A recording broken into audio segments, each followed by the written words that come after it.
Hello, everyone, and welcome to today's class with myself, Ryan Hassan, co-founder of the Centre for Healing, and Matt Nettleton. Very, very excited today to answer your questions. You know, somatic therapy, trauma therapy is mine and Matt's, I wouldn't call it an obsession, but our life's work, so to speak. It's passion, inspiration, all of that. It's what we talk about privately. It's what we do for a profession. It's what we teach, and we absolutely love talking about it. We do get asked a lot of questions, whether it's in our embodied processing, practitioner training, or privately via email in the public groups and all that kind of thing. So we thought we'd jump on today and answer some of those questions. Now, I have a set of questions that we are going to answer, but I also encourage the interaction in the comments as well, because we will answer whatever you guys and girls need answered in terms of what we talk about when it comes to somatic and trauma therapy. I can see the comments here, someone saying hello already, which is fantastic. I would love to hear where everybody who's tuning in live, where you are watching from. We have now students all around the world, and I love the fact that we can connect from all over the place. North Carolina, fantastic. With the software I'm using at the minute, the streaming software, I won't be able to see the name of the person. It'll have the generic Facebook user, but I can see all of the comments coming through. So any questions that you have along the way, something that you need clarity on, or you want us to explain further, please put it in the comments and we will get around to answering everything. So it's someone from Brisbane there, someone saying hello. Fantastic. Matt is down in Melbourne. I'm in Thailand at the minute. So we're in all different time zones all around the world. Someone saying, looking forward to today's class. So are we. So without further ado, let's jump into it. For those who are seeing myself and Matt for the first time, it is great to meet you. For those who have seen some of our work or videos or done one of our courses or trainings before, welcome back. It is we're very privileged to be able to, as Matt said, our passion. We're very privileged to be able to talk about that and do things like this on a Sunday and connect with you all. So I have a presentation that we're going to go through here, and we'll jump into that straight away. Hi, I'm from New South Wales. What's the difference between root cause therapy and embodied processing? I've done a 55-minute presentation on that exact topic, so I will get back to you with that. When we finish up this presentation, I'll put all relevant links and everything in the comments. If Melissa or Amy, if you are tuning in live, if you can add the links, that would be great, but if not, I will do it at the end. But yes, I've done a full presentation on that exact topic right there. So what are we going to cover today? What's the journey we're going to go on? We're going to cover the foundations, okay, of somatic therapy, of trauma therapy. We need to lay the groundwork before we jump into the questions. If you tuned into some of our presentations before, then it might sound familiar. If not, it might be a whole new world to you. Once again, you can put in the comments if you have any questions. Part of those foundations, we're hoping that you'll be able to realize the importance of including the body in therapy. It's very, very important that we don't just use the cognitive mind when it comes to dealing with the issues of depression, anxiety, stress, addictions, coping mechanisms, physical issues. We do need to bring the body into the picture. That's why, embodied processing, the modality that myself and Matt have created, we call the bottom-up approach to healing trauma and nervous system dysregulation, which means we get into the body first. And that's actually going to be one of the questions later on, which I'm looking forward to answering, to start to help resolve these issues and deal with these densities in the body. And then we're going to spend the majority of this talk answering your questions. Like I said, I have a set of questions that people have sent me through since we announced the class. And then also anything in the comments as well, we will answer as well. Hello from Sydney, someone just said. Great to see that you are here. So the terrain of the inner world. When we are doing this kind of deep work, when we're doing somatic therapy or one like embodied processing, we're dealing with the inner terrain of the world, which is really where everything happens. As human beings, we like to deal with people, places, things, situations. We deal out here, and then sometimes we might deal with our emotions and thoughts, but they tend to be a little bit disturbing, so we head back out into the outside world. The work that we're doing here is the terrain of what's happening in here, okay, in the mind, the body, all of what's happening in here. So some of the dot points that we deal with in here emotional echoes. We like to call them emotional echoes because we think that a lot of the emotions or the sensations that we experience in our body today are new. It's like, oh, here's a new one that's come up based on something my partner said or my boss said. But what we find more often than not, actually the vast majority of the time, are these sensations and emotions that we experience on a day-to-day basis are echoes from the past. Okay, and starting to feel those echoes and understand those echoes and create a relationship with them is one of the key components to somatic therapy. We'll also deal with somatic sensations, memories, and subconscious imageries. Matt, is there anything you want to touch on with those dot points of the inner world? Like navigating our inner world, it requires us to sort of take our our attention, and turn it subjectively, like turn it the other way around. So often we're on automatic pilot, just reacting to the external circumstance. And, so if we look at trauma as like a learned motor response, a reactive pattern, a lot of people live their lives just from reactive patterns. I used to always ask my clients, how much of the day of your day is done on autopilot? And they would say 99%. 95%, unless they're really conscious and mindful or take moments of mindfulness, being conscious and present and aware, then almost the whole day is done just as automatic reactions.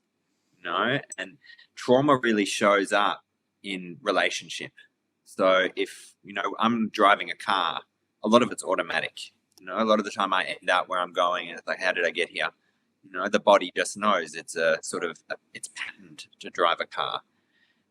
That happens subconsciously, but a lot of our lives happen that way, and trauma will show up in relationship, and it shows up as emotional echoes, as somatic sensations, as memories, and as subconscious imagery. These things happen to us, and then all of them sort of bundled together will show up as a reactive response.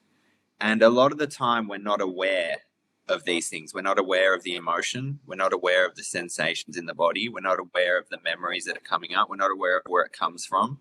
We're not aware of any of it, really. Our attention is just glued to the external circumstance. And so what it requires is for us to really navigate and turn towards these things and make them conscious.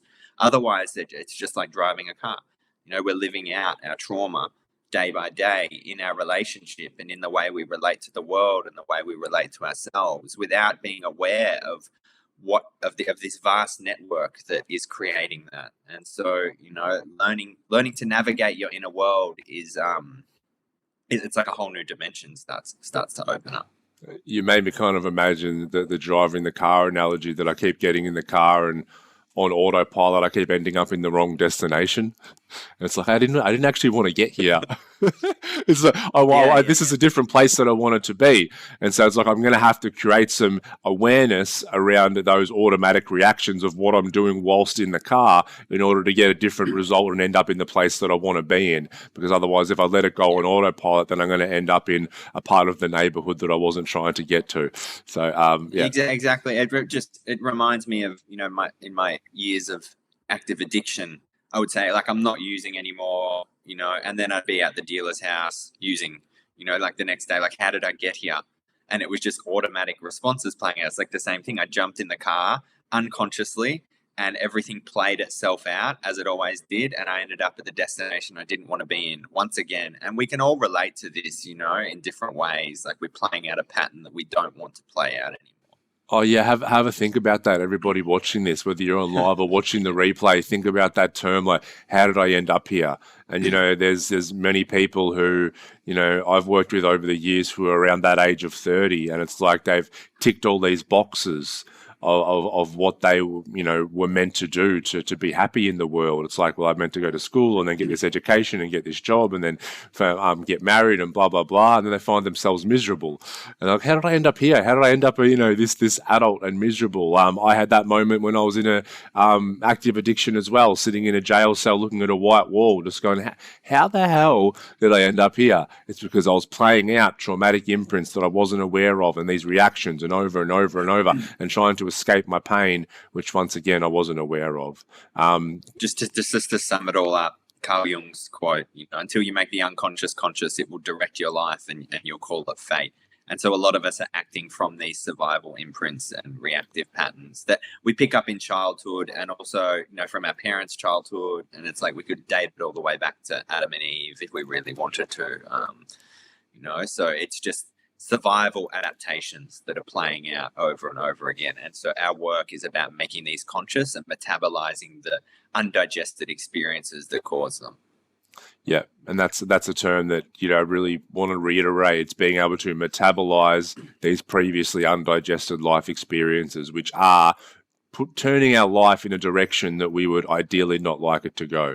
Before we jump into the components of trauma, we just had a question saying, when doing any course with you, can we download the videos for future reference when course completed? Yes, absolutely. Our courses, you have lifetime access, so you can always access them whenever you need to. There's also an option to download all the videos or the audios from it as well. So definitely yes, in answer to that question.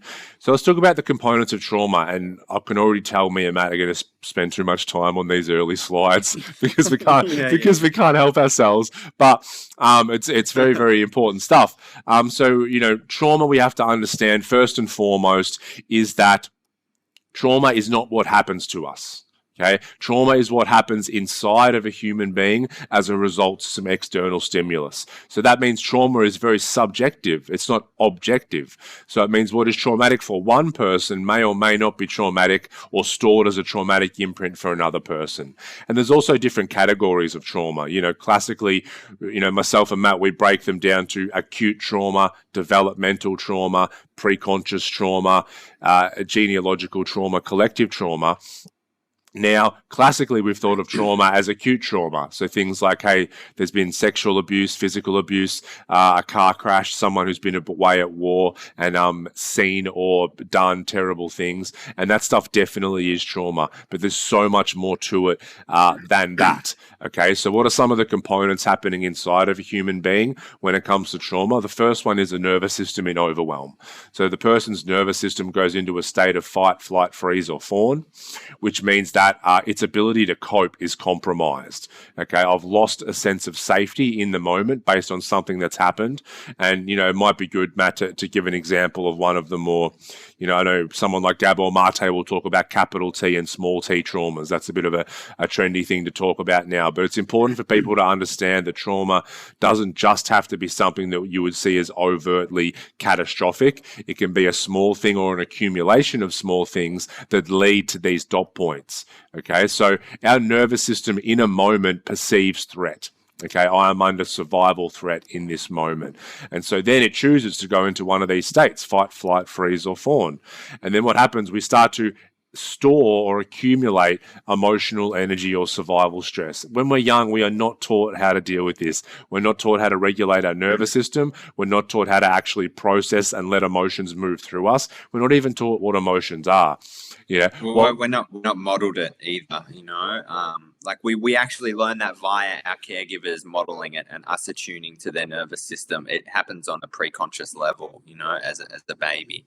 And you know, like I'll just use an example of a small t. So say we use this example all the time in our training. I put my hand up in class and ask a question and say I'm in grade 1 or 2, and everyone laughs at my question. Everyone knows that experience of like a grip, a full body sort of, you idiot. You know, why'd you ask that question? And my face might get hot with embarrassment. I'll experience the flood of sensations going through my body, and I'll go into an overwhelmed state. You know, and in that moment, if there's no stable resource, what can happen, you know, depending on the foundations of our nervous system, what can happen is that imprint gets stuck, it gets trapped in the body. So we get the stored emotional energy and survival stress. Because, you know, belonging to a tribe and that sense of being in community and being liked by our friends and all that, that's part of our survival physiology. We adapted that way and evolved that way, being on the planet. You know, we're very tribal in that sense. And so it's essentially about survival. And you know, the teacher usually isn't equipped or informed enough to come and help me move that experience through, you know, to be with those sensations in a really contained and controlled way. Usually we're just told, well, I don't know about these days, but when I was a kid, I was told, you know, or just continue on with your work or get over it, or, you know, those sort of things. That grip or that contraction stay in my system. And so that stuck energy is, we could call trauma, so it's not the situation of everyone laughing, it's the imprint that situation leaves. And so that could create a painful narrative, like, you idiot, there's something wrong with you, it's not safe for you to express yourself, you can't be who you are, you always ask stupid questions, yada yada yada yada yada. And like, there's heaps of factors of how our parents talk to us, like that could just be reinforcing an already established narrative. But so then that experience, and this is where the trauma comes in, can become an adaptation. So then from then on, I go to put my hand up in class and I get the same knot that says, don't do it. You look like an idiot. Everyone will laugh. It's a threat to your sense of belonging.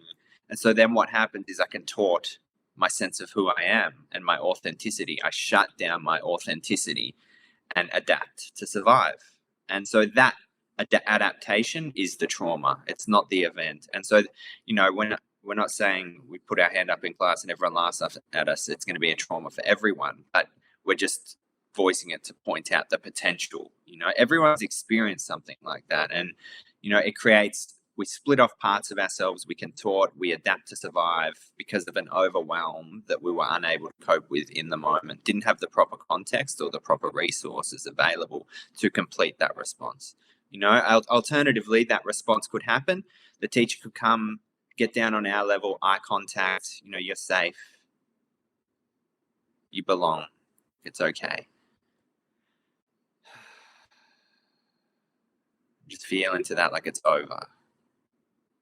That's what needs to happen for a cycle to complete. But if that doesn't happen, it stays as somatic stress. It gets stuck in our system, and God, like I spent my life accumulating layers and layers of somatic stress, that I've had to unravel. I've spent years unraveling.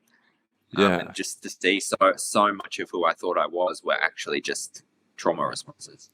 And so when you hear us talk about the word resource, and we'll say it a lot because it's kind of the foundations of what we teach in embodied processing, it means it's a resource of safety. So if you think about a nervous system in overwhelm, the opposite to that is a nervous system in a state of safety.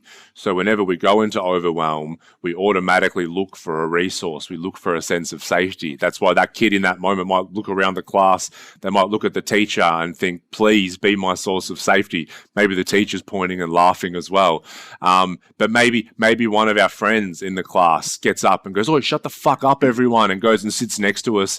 And, they become that safety. Most importantly, maybe that night we can go home and our parents are very trauma informed, and we feel comfortable enough to be able to talk about that experience with our parents, and they can hold a beautiful space for that. So then, like Matt said, that event's over. So you got to imagine these 4 dot points. The first 2 will happen. They will happen to every human being a number of times throughout their childhood and the rest of their life.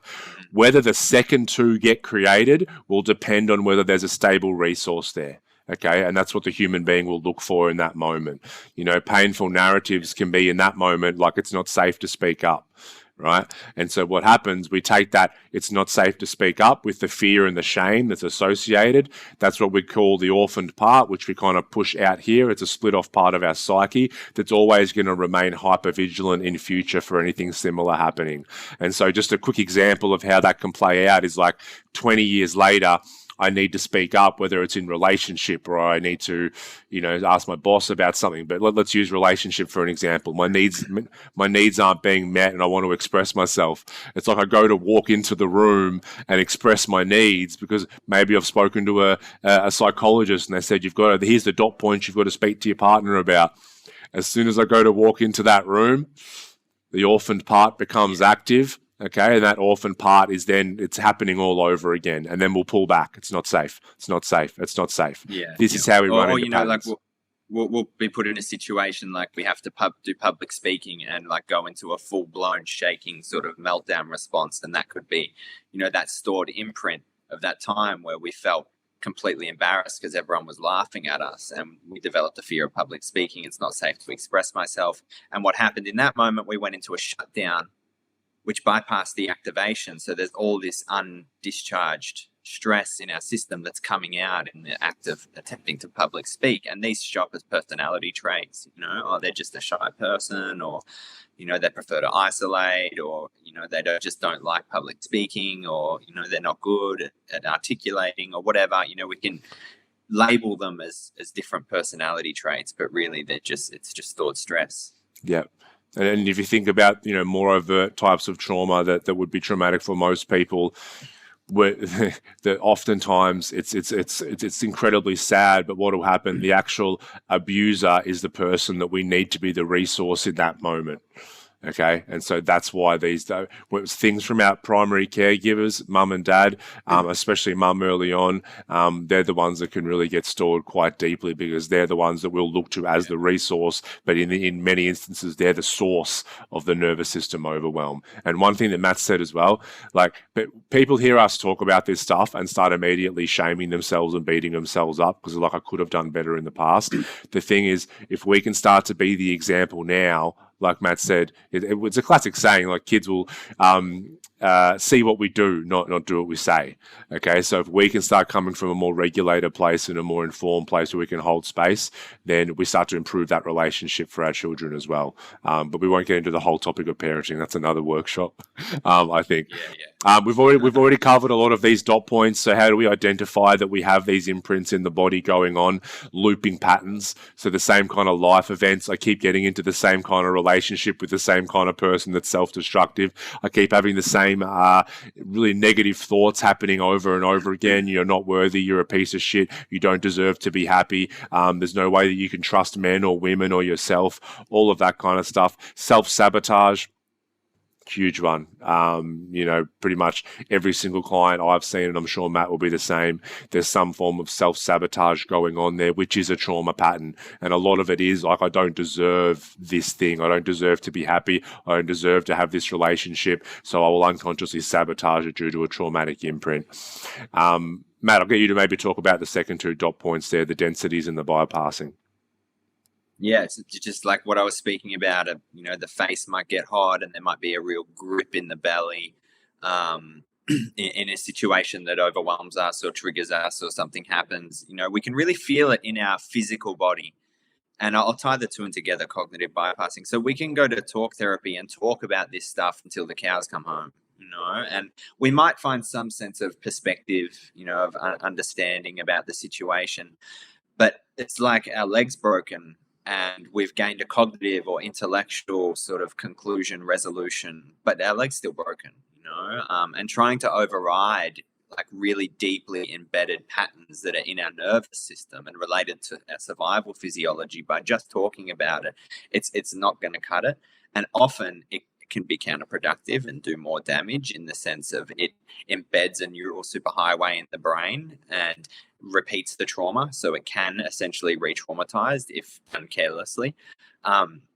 So what we talk about when we say including the body, it's including the felt sense. And if anyone listening, you just take the next few moments while I'm talking to feel your body while I'm talking. So you might feel different tingling in the legs, or some tension in the belly.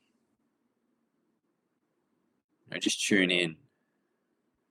How does the body feel? And often, the things we think are nothing that are always there, we've sort of normalized them, like say a pain in our back or in our neck or in our eyes. And these different kinds of sensations can actually be stored imprints. They can be grips that are holding on, and we can think of them as like, oh, I've got a pain in my back.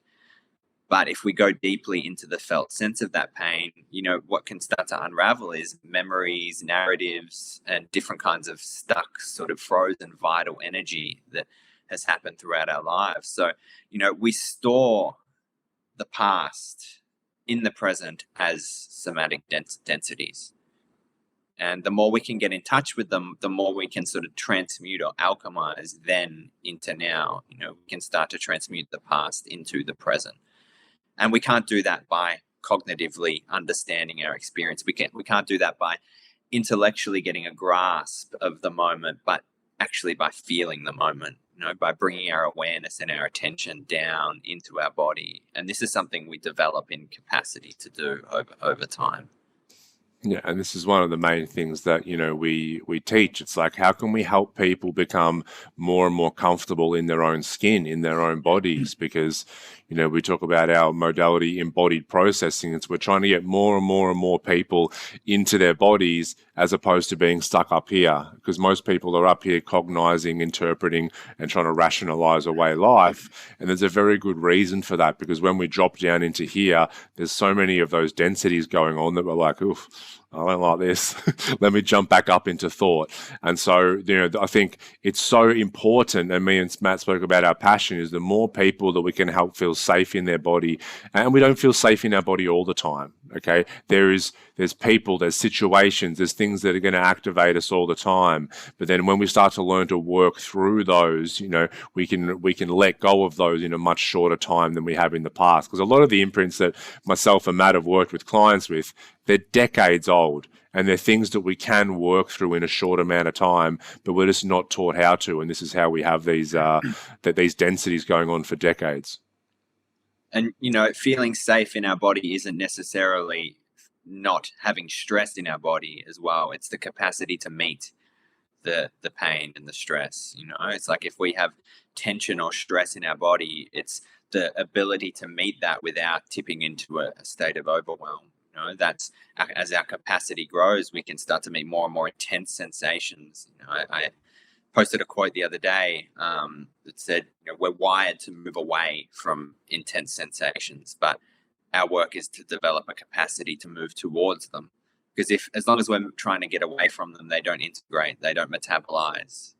If an experience happens and we jump out of the experience, dissociate from it, or go into our minds, or go and distract ourselves, then that experience doesn't metabolize. We have to actually stay with it, and when we do that, it moves through and integrates, back into who we are. The parts come home, in a sense.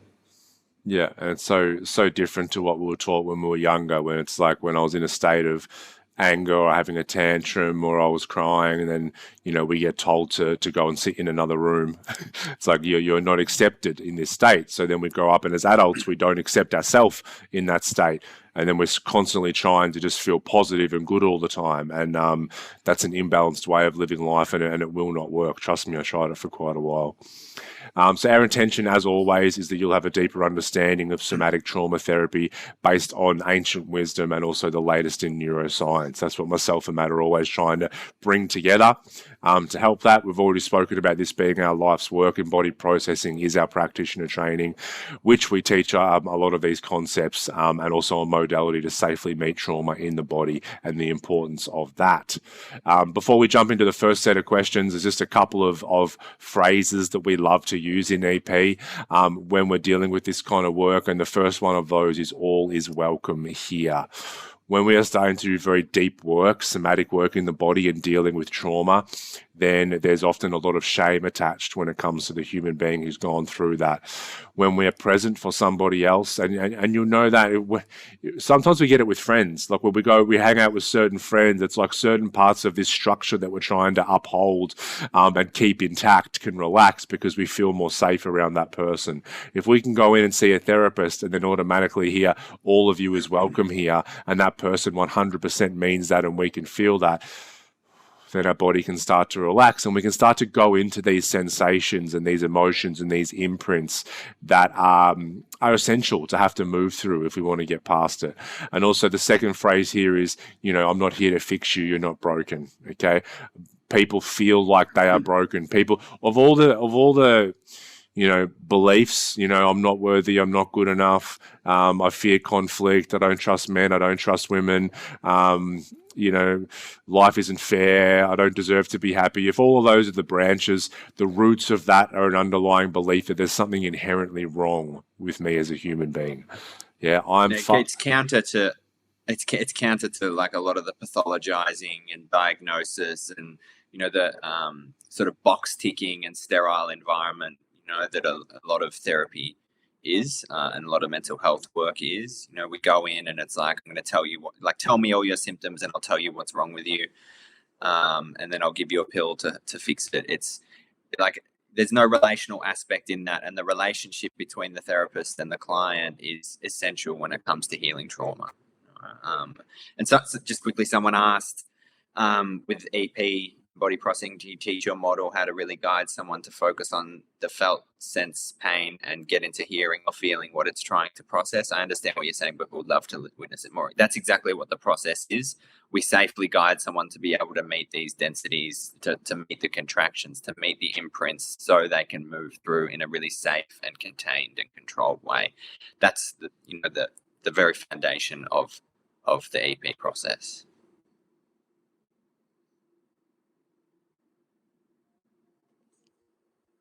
Ryan, I can't hear you for some reason. That's because I'm muted. That's better. Someone else as well would have said, is this similar or different to emotion code and EFT? It's very different. I know a little bit about emotion code. Matt, you've trained in EFT. It is different. Yeah, very different. Yeah. Very different. Okay, let's get into some more questions here. And I'm loving the interaction in the comments. Keep them coming through. We've just got another one in regards to physical symptoms. We do have a question on that one coming up. So yes, we will definitely get to that. So your questions here, I've got a few on this page. There's a few different pages of them here. How does healing actually occur with EP? Matt, I might get you to elaborate a bit on this one, but basically, I think maybe Bessel van der Kolk put it really well in his book, When the Body Keeps the Score. It's like healing happens when the body knows the event's over. Okay, we spoke about these orphaned parts becoming active in the moment. When I go to speak up and it's not safe to speak up, that's my belief in my orphaned part. That's because I believe that whatever happened to me back when is happening again. Okay, so there's no differentiation of time.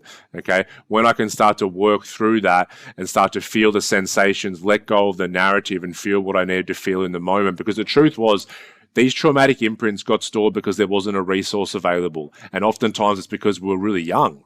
Like, we didn't know how to, we didn't have the knowledge. And like I said, the person who should have been the resource was the person doing the abuse. So what happens now? We are an adult, we are older, we have a guide across from us as well. We ideally will have a community as well that we can get around. So we have resource there. So we now have a greater capacity, and that does need to be learnt as well, that we can start to integrate these parts. Matt put it beautifully earlier. He said, welcome them home. So welcome these orphan parts home. So now this part isn't a part that becomes active, like it's happening again, it's happening again. Now it is something that happened in the past. Now, when the body knows it's something that happened in the past, I'm free to make a different decision in the now, as opposed to repeating an automatic behavior. Yeah, I can't add anything except, like just points to that statement I said earlier. It's about transmuting then into now, integrating the past into presence. And that's what healing is. It's not, fixing something that's broken. And we've got this idea in the West, it's like take a paracetamol and my headache goes away. We want to fix it. It's not that same orientation. This is about exploration and curiosity and inviting in the parts of ourselves that we've been running from, like inviting the enemy in for dinner, the parts we don't want about ourselves that we've been taught aren't okay. We invite them in and get to know them. And when we invite them in that way and experience them and allow ourselves to experience them, then the past integrates into the present. And that process healing. Yeah, it is. And that process can be fast, it can be slow. I mean, sometimes there's parts of us that we don't want to look at. And there's that many clients that we've had where we've explored a part and they're like, I fucking hate them. I hate that version of me. I don't want to see them. I don't want them near me. And then it's a process of gradually being able to welcome them in more and more and more and get to know them and really find out what's going on for them, like peeking under the hood. That's what we're doing here. It's like, if I've got my car's making this terrible noise and there's clearly something going on with the engine and I go to a mechanic, a lot of Western medicine will say, all right, what we're going to do is we're going to fit you out with a massive stereo that's going to be so loud that you're not going to hear that clunking noise that's happening in the engine. What we're doing is, no, look under the hood. What's actually happening in here? It might be uncomfortable. It might be difficult, but What's more difficult is playing out these patterns over and over again, and these densities in the body. And Matt spoke about them being normalized. Like a lot of these sensations that we have going on in the body on a day-to-day basis, they're so normalized that we've forgotten what life is like without them. And one of the analogies that we use is like it's like the air conditioning fan has been kind of on our whole life, and so now we don't notice it until we experience a moment where it turns off. And then we're like, oh, wow, that whoa, was there.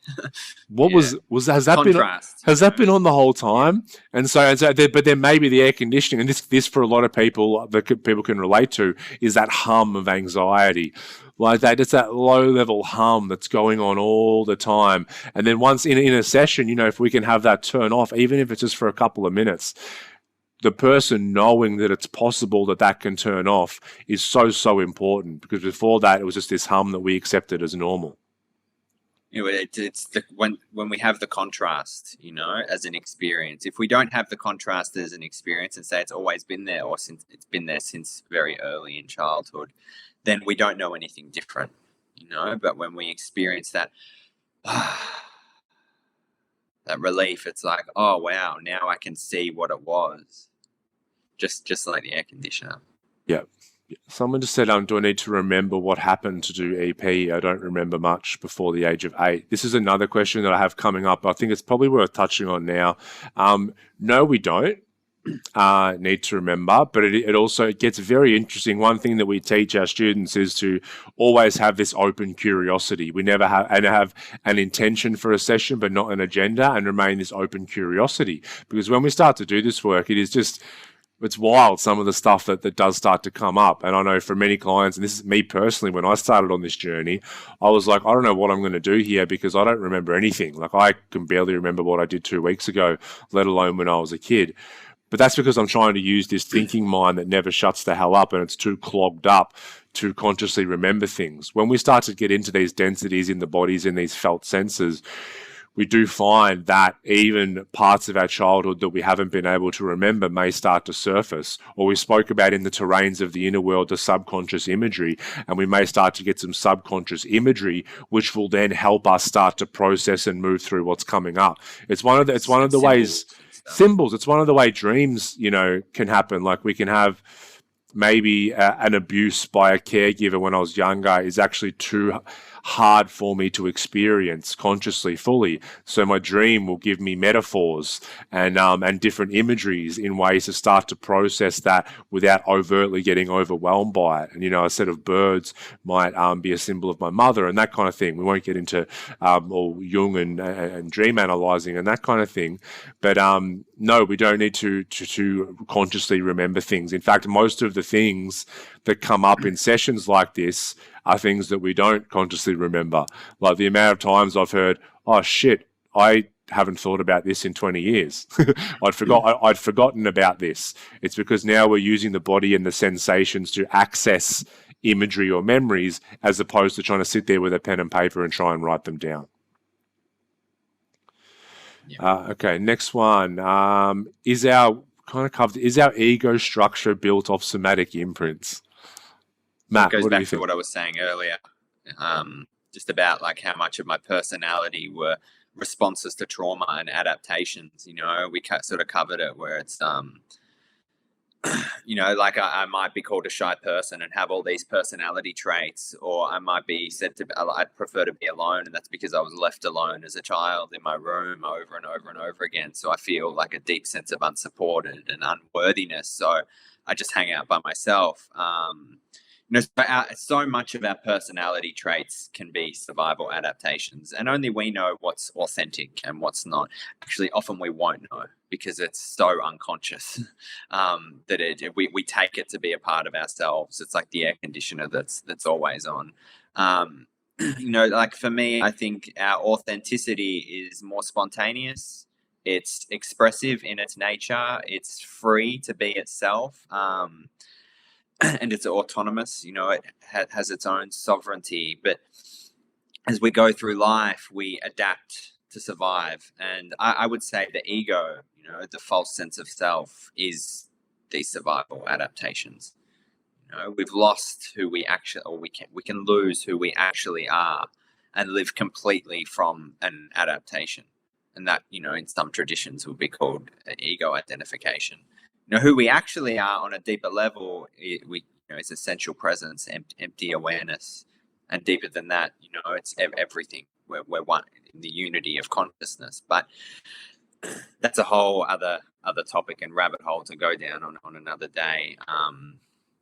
But like, the invitation with this is to sort of inquire into it ourselves. How much of myself is a development and adaptation? How much of it is actually my unique expression that I was born with? It's like every flower is unique, has its own qualities, essential qualities. How much of that did life create, or how much of that was a product of my environment? Mm-hmm. And it's worth noting, the ego structure really wants to keep itself together.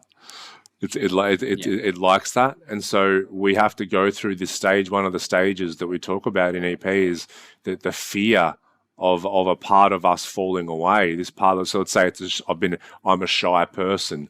Then all of a sudden I realize, that's just a response to an imprint or a series of imprints that happened when I was younger. Then there's this moment that we have where it's like, oh no, if I'm not a shy person, then what am I? What's going to happen? And so that can be scary. All this fear comes up, and that's the fear of the ego and the structure or part of it starting to crumble and fall away. And so once again, we can help kind of find out who we are in a more authentic way, as opposed to just being, hey, if I'm not the shy person, then what am I? How do I show up in certain situations? And that open curiosity is so incredibly important when it comes to that. These last two questions here probably can be put into one. Can we integrate EP into our already established private practice? Can I do this modality training for self-healing? I'll cover the second one first. Someone said on our one of our support calls, I think it was the last one, they said, obviously I was already doing work with clients and I saw this, but I also wanted to do it for my own personal gain, selfishly as well. The truth is, that's what everyone's doing it for. It's like they're doing it. Yes, they maybe are seeing clients and want to add this to their toolkit and develop personally, but we do have many people in the training who are doing it for their own personal spiritual development, whatever you want to call it, because we do have a very, very safe community, and we're obviously connecting in there. That is a resource in of itself, the student community, and also we have people doing resourcing on each other, swapping sessions and that kind of thing. And I love hearing about or even watching some of the assessment sessions that we do for certification, because I'm like, wow, this is deep work and transformation happening here, just in like in quotes, a practice session here. So yes, it definitely can be done for your own self-healing. And yes, EP can be integrated into a private practice. We have many students who come from all backgrounds, coaches, therapists, psychologists, people who are doing other somatic work. What else have we got? People doing doctors, people who are doing equine therapy. Like, we got so many different types. And so what we are finding is that people are, whatever training they've been going through, they've been feeling like there's a bit of a missing piece of the puzzle, because they've started reading, things like Gabor Mate and Lawrence Heller and Peter Levine and all this kind of stuff. They're starting to understand trauma, but now they're looking for some tools to be able to actually work with it when it comes up in a session. Coaches are a big one. We have quite a few coaches, because coaches are kind of told in their training, if someone's got trauma, don't touch it. But when we start to understand trauma... Did we cover that question? How can this bottom-up approach be used with coaching, talk therapy and coaching? That might be... we skipped that one. It might be coming up. Oh, no, we did. Yeah. Okay. Do you want to take that one, Matt? Yeah, just like that. That's why we get coaches come in, because a lot of their work is primarily sort of cognitive and talk based. And like we can use it in conjunction with talk therapy. We can use it in conjunction with coaching. All it helps to do is give the proper understanding, the proper context, and the proper skills to then include the body in that. It doesn't necessarily mean your coaching practice will become bottom heavy, and you'll be focused just directly on the body. It just means you'll be able to include a dimension without having, you'll be able to include a dimension that you weren't previously taught how to include, which is the dimension of the felt sense in the body. Yeah, because we can create a wonderful plan for someone. Say, hey, my life's falling apart over here. Here's a perfect plan for you to move forward and get past this current issue. And then the person keeps unconsciously self-sabotaging. And it's like, then it's like, we need to look under the hood here. Why is that happening? Why is that happening? And you know, like, it's like it gives context and a lens to view clients through. It's like, if without understanding trauma, it's like my view is that so many of the changes we make are just superficial. They're just surface changes. And so to really, really make really strong and lasting changes and transformations in someone, it has to include the lens of trauma in it. You know, because so many of the things that keep us stuck are based in trauma. And if we don't understand that, we don't know how to work with it. Yeah. We just had a question in the comments. It says, I think this is a bit left field, but also related. I may be generalizing here, but I'm part of a few different groups. It seems primarily it's women who seem to be doing this kind of work, either as a practitioner or as a client. Is this the case in your experience? And if so, why do you think so? Then they're at, haha, obviously I realize you're both men. So in our training, we have some wonderful guys and certified practitioners in EP. It's probably 75% females. In terms of clients, my clients in the past have been probably 50-50, male and female. Now, the funny thing with that is, you know, so at our center, it's around 85% of women will be the ones who view and interact with the material. You know, maybe it's a post, advertising, whatever it was. Yet our clientele was 50-50. So it's like the women are looking at it and then speaking to the husband or the brother or whoever it is and saying, "Oh, go and bloody see that person." When it comes to the practitioner, I mean, a lot of it can be that feminine, nurturing energy. You know, that's why a lot of women get into this work. Women are naturally more in touch with their emotions. And we spoke cultural or collective trauma. And in the West, you know, men have been brought up to abandon that part of themselves. So if someone's abandoned that part of themselves, then the career path of a therapist or a counselor or whatever it is becomes very, very unlikely to someone who has all sorts of trouble identifying even what they're feeling in that moment. And I think that's why there's more women in this industry. But as clients, I see about 50-50. What's your experience, Matt? Oh, yeah, just like at our training, it's really raining. So I'm not sure if that's getting into the headphones, if you can hear it. But like my experience, like especially with EP, is like majority women. Clients, I had both for sure. But like the people who sort of want to become healers and practitioners themselves, like majority of those have been women. It'd be interesting to see how many of the 36 viewers are women or men. No way of telling, but I think it comes down to what Ryan said. It's some sort of collective trauma response. There could be so many different factors involved, but I think a big one is men are far more conditioned collectively, and you know, not to discount women who have also conditioned the same way, but collectively to shut down their emotions and their nurturing aspect, you know, of who they are. Unless, you know, for me, have to get into a position where it's like I'm going to die unless I really begin to look at these parts of myself. Yeah, and I remember for me early on, like I love now, if I need to work through something, I love working with male practitioners and going through all that. But early on in my journey, it was women, because, you know, riddled with trauma and not knowing where my life was going or what was happening, I innately felt safer in the presence of a woman. You know, and I think a lot of men find that as well, and so that's could play into it as well. Yeah, and that will depend, you know, on our relationship with our mother versus our relationship with our father as well. You know, the primary caregivers. Yeah. All right, great. Let's get into the next one. We just had another comment. As a widow and grief coach, I feel this is also important. Loving this session. We love you tuning in, and that's such an important role, a widow and grief coach. Really, really important work. So please keep that up. Matt, it is pissing down where you are. It's not coming in too much, but I can hear it. It's raining. Yeah. It is. It's good. Fills my water tanks. Yeah. Fills my garden. Someone just said, absolutely, yes, Matt. That's why I asked. I'm surrounded by shut down men, and I'm not seeing any men besides those of you offering these programs, etc. So I was curious. Yeah. It's interesting as well. Like so many of the educators in this field, like Stephen Porges, Gabor Mate, Peter Levine, like they're men. You The people like the pioneers in the field, and the like ones at the forefront sending this message. Like there's also females, but the ones you really hear about are men. So it's an interesting phenomenon. It is. I wouldn't presume to know the exact reasons why. I can only assume different things. Yeah, agreed. Okay, let's get into the next question. So do you think nervous system regulation comes first or brain retraining?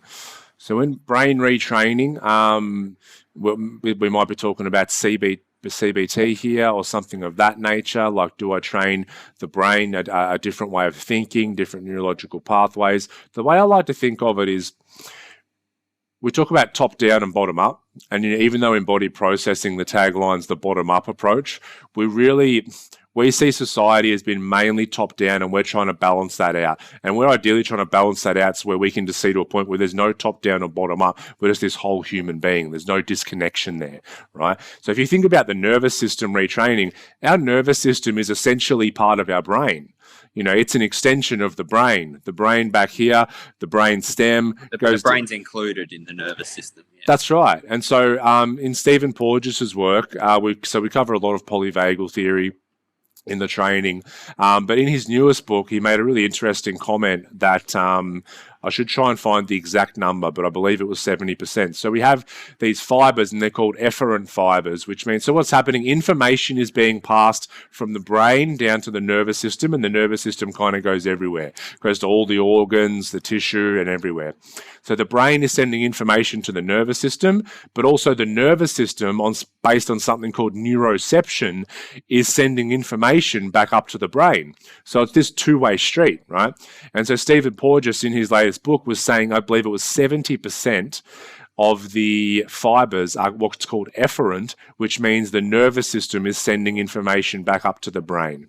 Okay, this is one of the reasons why I believe nervous system regulation is the starting point to any other therapy and anything else that goes on. Okay, the more that we can regulate, the more that we are less in a survival state, and the more that any other therapy after that, whether it's I'm doing talk therapy, coaching, EMDR, whatever it is, I believe nervous system regulation is first and foremost when it comes to priority. Do you agree with that, Matt? Okay, interesting. I do. I just like to talk about another study done by Heart Math. They hooked someone's heart up to one of those what are they called? The EEG. Ones that measure your heart rate. Yeah, EEG. And they would show on a computer screen images of, say, a cup or a flower or a dead body, a snake. So something neutral, something positive, and something horrific.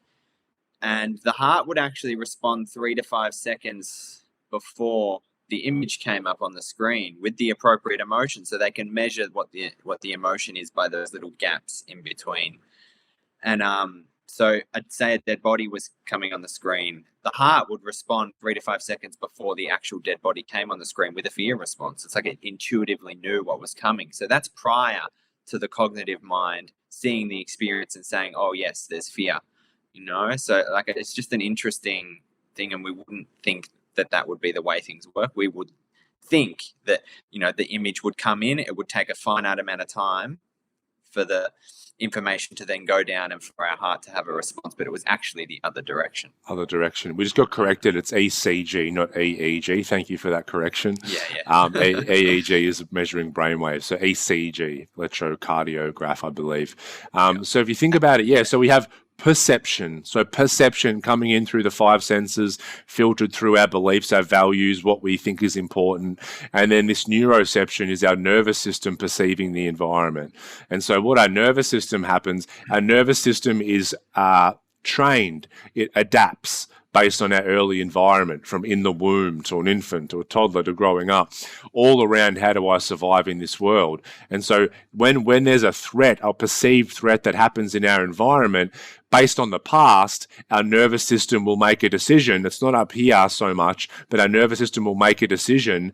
Do I fight, flight, or flee, or fawn in this situation? And based on the way it's adapted, it will act that way. That's why different people act in different ways. That's why, when a threat comes in, someone might be like, all right, let's get in an argument, let's get in a fight. Whereas the other person might be like, get me the fuck out of here. The other person will become a people pleaser and shut themselves down and fawn.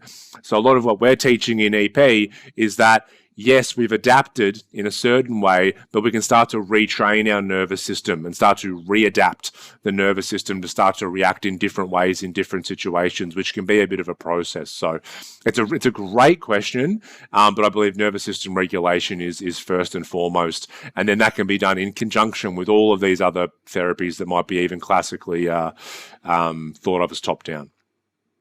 Yeah, and it's like our body responds and assesses the situation prior to our cognitive assessment. It's like, and it happens on such a deep level. Like, I'm sure everyone's had that experience. Everyone I've ever asked has had that experience. If you think of someone and then a moment later they'll call you, it's like a real intuitive sense, and it happens on a level that's below our conscious mind, and that's the area where these reactions are stored. They're below conscious awareness. So true. So the next question is, how sensible is it to do EP in a group? Bit more context here. I think they were saying that they were doing some resourcing in a group of 3. 2 had a wonderful experience, and one of them had some density start to come up, and so she maybe felt like she'd done the wrong thing by doing that. When we talk about EP in group work, we love people who are doing group work in their own context to be able to incorporate something like resourcing, helping people find a sense of safety in their body. But if something comes up for someone, then we always want there to be an option to say, hey, we can take this person off to the side and start to do some more maybe deeper embodied processing work there to find out what's coming up for them. Because when we say something like a resource is finding a sense of safety in the body, I mean, it sounds wonderful, and it is, but that can be a process to find that. We talk about cultivating it. I know for me, with my body, when it was riddled with trauma, I hadn't felt safe in my body for over 20 years. So it's not like, hey, after 20 years, bang, let's feel safe straight away. It's like a seed that we have to plant and nurture, and it grows over time. And that's what we call in the training growing in capacity. Now, what happens for some people is that they have a deep distrust for safety, So it's like, as soon as I maybe start to feel safe, then all of a sudden it's like, I'm looking around the corner for something that's going to take it away. I'm looking around the corner for something that's going to attack. So we can have people have some disturbances in the body come up as we go through that resourcing phase. It's just important that we're there for them, and we can take them off one-on-one and deal with that if we need to, have that contingency in place. Yeah, that situation could happen with any modality in a group, and it can come down to languaging. Like the word safety might resonate with some people. Other people might resonate with spaciousness or presence or groundedness or containment. Someone just asked, is resourcing the same as grounding? Well, grounding could be one particular form of a resource. I could feel my feet on the ground, or go outside and feel my feet on the grass and really ground into the earth. That could be a resource. Resource is like an umbrella word for any sense of support that helps us, brings us out of a stress response. That's the way we use the word. Any way that anything that can support us to contain our experience. Yeah, and so there's 3 different options that we use. One of them is using the body to find a sense of resource. We can also use a memory, a person, or a place from our past, or we can use an imagined place. And what those are just gateways in order to get some more regulation happening in the nervous system. Because once we find a bit more regulation in the nervous system, we're then free to start welcoming in these orphaned parts. And we know that if things start get overwhelming, if we're touching on sensations or imprints that are really intense, then we can come back to that resource, which we would call pendulating, and we can start to, calm down again and then touch back on it. We use it as a foundation. I think Matt uses this term quite well. It's like, if something starts to go wrong, we're touching on a big trauma. If we have a good resource in place, instead of falling off a 2-story building, we're falling off a little ledge about that big. Okay, so it's just like a safety net that we can use to come back.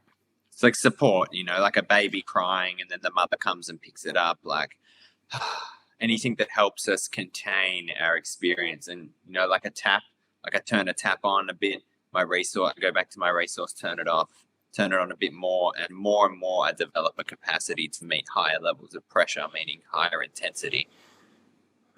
Okay. And someone, before we get to these two questions, someone just commented, how do you go about feeling safe in your body when you have a physical illness that makes you feel unsafe in your body?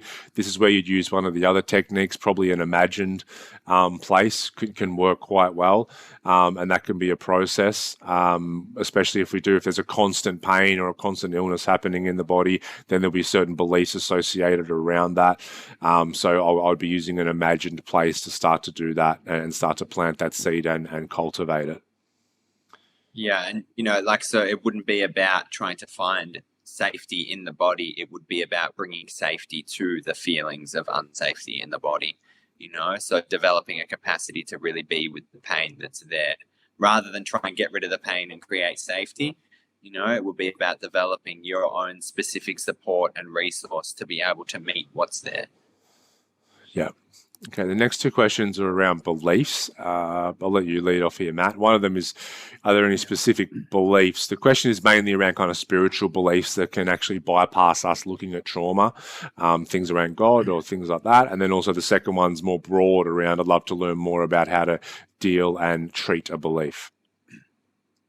Yes, like heaps of spiritual beliefs are used as a bypass of trauma, and heaps of spiritual practices too. The whole scene can be oriented actually around getting out of our humanity, transcending our body, moving into sort of 5D states. And,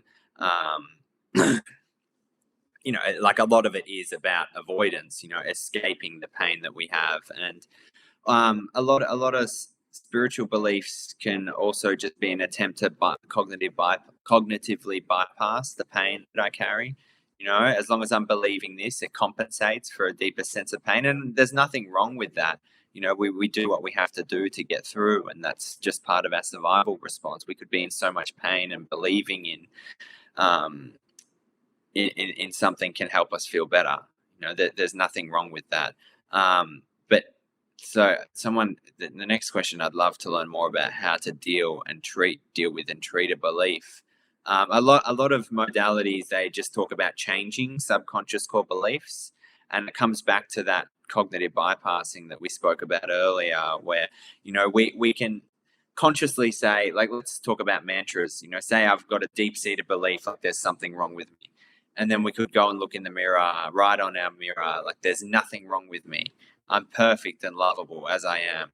And say that mantra over and over and over again. That can actually take us further away into our mind. So a more effective approach and orientation might be to explore the sense of there's something wrong with me. So I might allow myself to feel that. How do I feel when I say there's something wrong with me? So rather than trying to bounce up and change the belief, I go into the belief. And when I do that, I'm like, oh yeah, there's like a feeling in my gut, like, oh yeah, there's something really wrong with me. I might get a memory of mum or dad when I was 4 or 5, like, what's wrong with you? And so I explore the density that's stored in the body. And so this is a much more embodied approach. We learn to move towards that. And what happens is it liberates it. It helps to unwind that stored energy, because attempting to really, convince ourselves that there's nothing wrong with us and stay in that space, we can be compensating for really deeply held pains, and it can take a lot of energy and effort, and we're sort of white knuckling it and forcing ourselves to feel good enough, but it's disembodied. In a sense, it's a dissociative strategy. So I deal and treat with a belief in the same way I deal and treat with trauma, by exploring it, by going into it, by feeling it fully, and it metabolizes itself. We don't actually have to change the belief to I am good enough.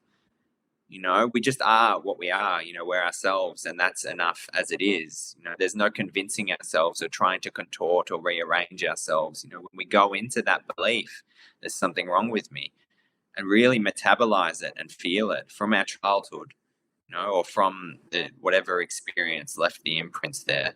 And these can be really deeply held beliefs. When we really go into that and metabolize it, it's like, oh, like in truth, I'm neither good enough nor not good enough. I'm just what I am, and that's enough. So yeah, I deal with them in the same way I deal with metabolizing any sort of experience. Yeah, really well explained. Someone just asked, is this saved and reposted in the group? Yep, as soon as it's finished, it'll probably be a few minutes, and then you can come back and watch the rest of the replay of this, no problem at all. Yeah, I think there's like this bit of a journey that we can go on of having, like, let's say a belief that is, you know, negative or limiting or painful, and then we can sort of change it to the opposite, which is more empowering, and, you know, we might get better results, and then ideally we can just let go of the idea of having the belief at all. So it might be like, I'm not worthy, right? So let's say that I'm going to meet with someone at a cafe, maybe there's an opportunity there for a job or something, right? And then I've got this belief that I'm not worthy. So I go in there and I act out my belief, because our beliefs filter our reality. And then I don't, you know, get a great experience because I believe that I'm not worthy. Now I might go and do some work and change that.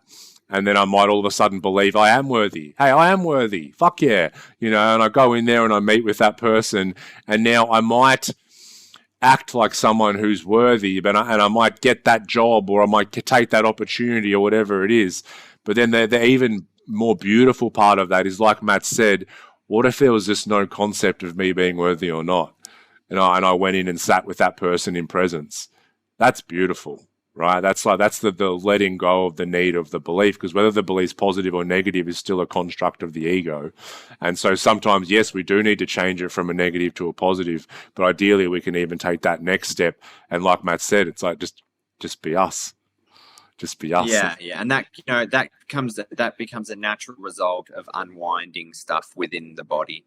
You know, we don't have to continue to sort of try and smooth out water with our hands and just, you know, stirring it up even more and constantly trying to change or fix ourselves. When we go in, you know, into these parts in the actual physical structure and they unwind, it's like what is left is what we, you know, who we actually are, which is effortless, you know, and natural. Yeah, and so, but we've been trained the other way, so it takes time. It's like, can I go in and experience sadness and sorrow without the mind kicking up all the reasons why I should be sad and sorrowful? And so that we would ideally want to get to the point where we let go of all the narratives and the stories, and we experience what sorrow and sadness feels like. And without the stories, it's actually beautiful. Doesn't mean it doesn't hurt, but it's actually beautiful at the same time. You know, I've told this story before, but like years ago, when you wouldn't tell by looking at me, I like Lady Gaga. I'm a Lady Gaga fan, right? And so when A Star Is Born came out, I went to the movies and watched it. And my God, I went through a box of Kleenex. Like, I cried my eyes out, right? It was so sad. It's such a sad movie. And then when my friends asked me what it was like, I'm like, it was amazing. You got to go see it. It's like I wanted them to feel sad, but it's because it's not about them. It's not a story about them or anything. I want them to experience a deep emotion without the narrative of what it says about me or about them. So all emotions are actually beautiful. There's no positive or negative emotions. They all just are a sensation in the body. But the problem is with the mind. All problem resides within that mind.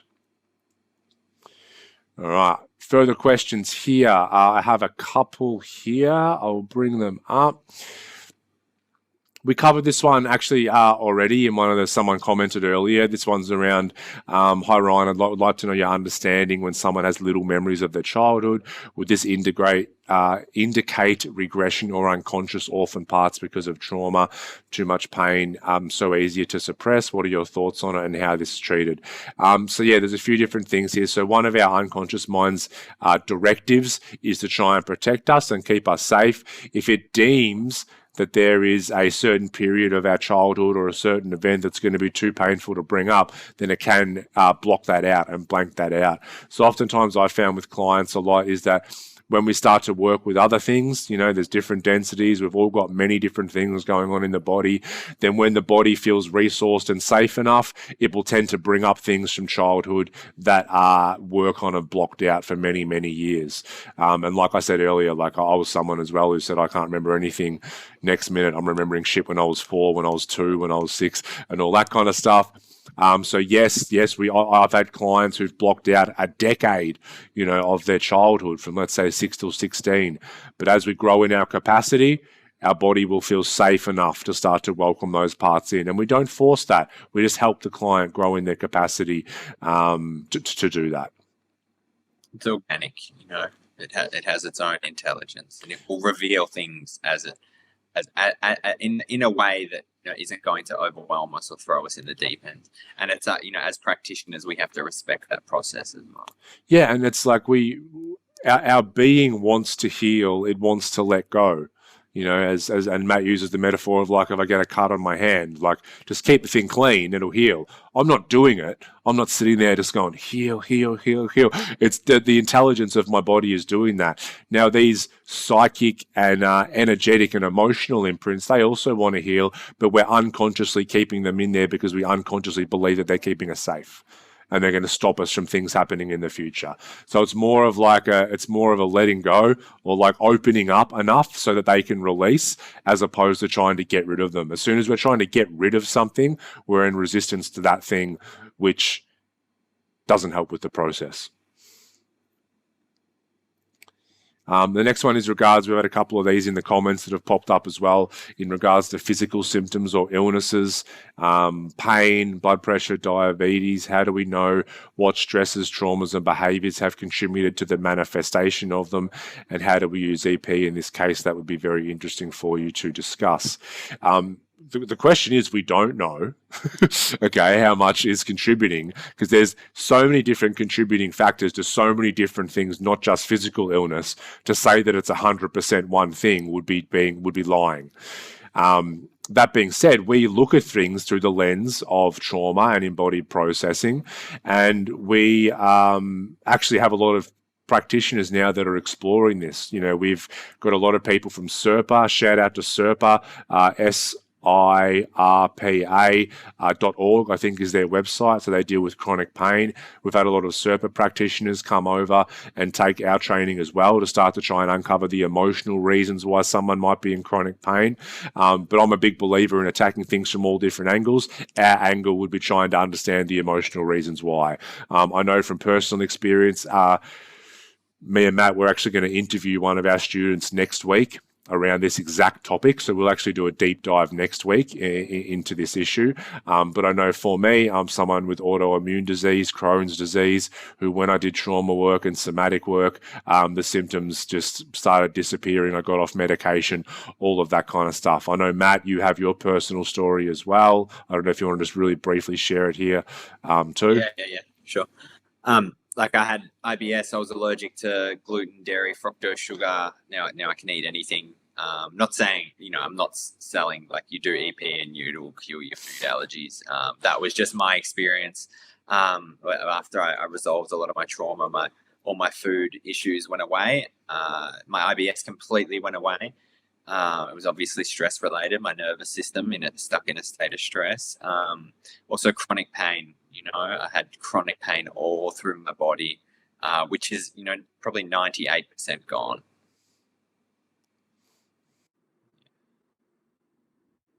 You're muted, Ryan. Come from different angles. It's like, you know, I've seen a lot of clients now who've been referred to who are, you know, they're doing work on getting their gut microbiome in place. They're changing their diet and getting that sorted out.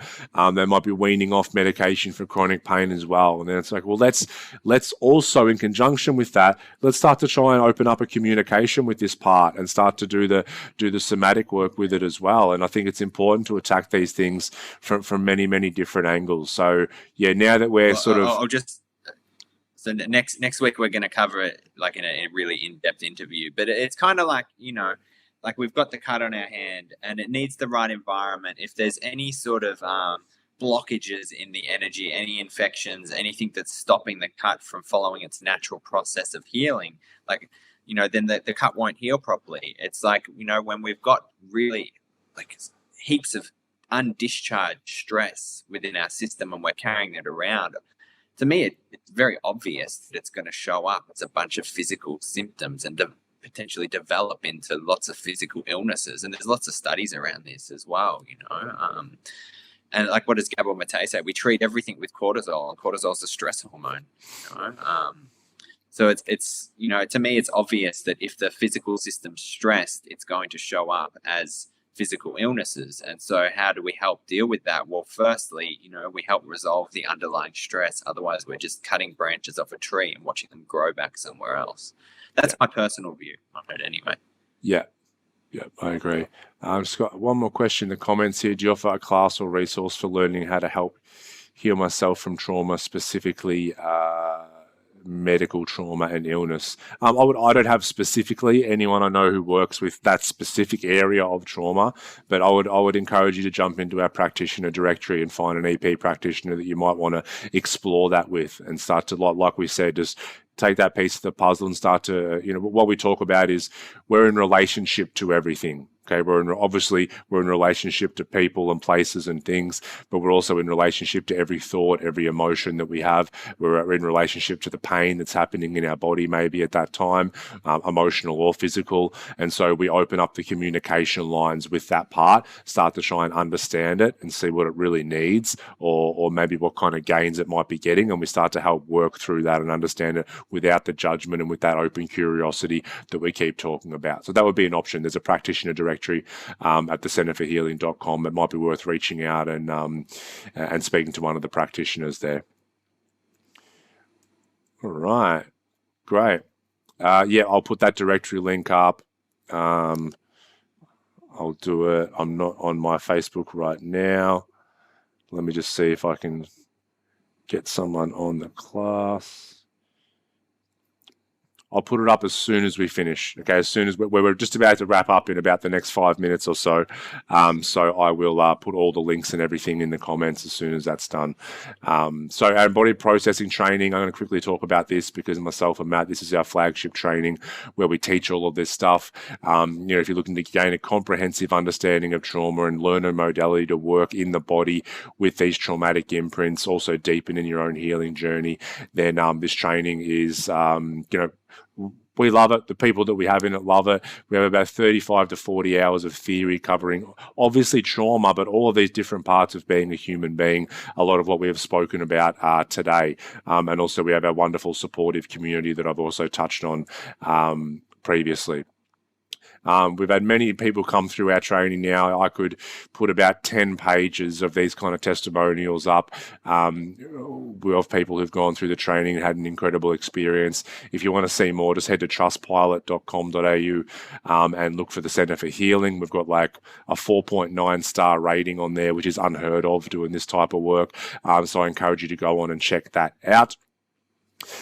In the training, what's included is lifetime access to the video modules. You can access them whenever you want.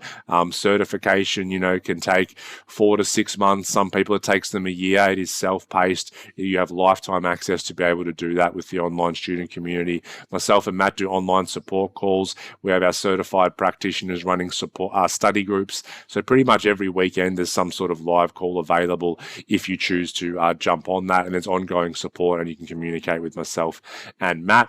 You're 80 CPD points as well if you're someone who needs a continued professional development points. Embodied processing practitioner is the certificate that you will gain at the end of it, meaning that you can use the modality with clients, whether you've seen them already in your current practice or are looking to in future.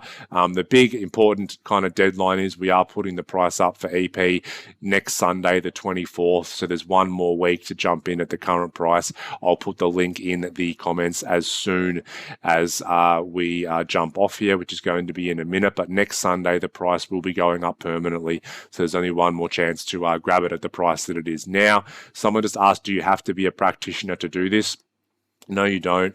Like I said, we do have people who are in the industry already, have done a lot of different modalities. We have a whole heap of people who are either wanting to get into the field or wanting to do it for their own deepening, their own self-development, spiritual development, and then at the end of it, have the option. Like, just feel into it and say, hey, at the end of this, I do want to maybe start seeing some clients, or maybe this was just great for my own development. No, you do not have to be a practitioner to jump in and do this with us. So thank you. We'll finish it up there. We've gone, an hour and a bit. I hope you were able to take some value out of the questions that we were able to answer in this training. If you are watching the replay, just put #replay and ask any questions that you have, and we'll be happy to jump in and answer those. all of the people along the way who've asked for certain links, I'm going to jump off in the next 2 minutes, and I'm going to add all those links to the thread in the chat so you can have access to those. I want to say thank you so much to everybody that has joined us live. Thank you for all the interaction. I love the interaction and answering all the questions that you all have. I just believe that this is such important work, and the more people that are interested in this, then the better place this world is going to be. Matt, thank you as always. It's a pleasure being able to do this with you. Thanks, guys. See ya. Bye-bye.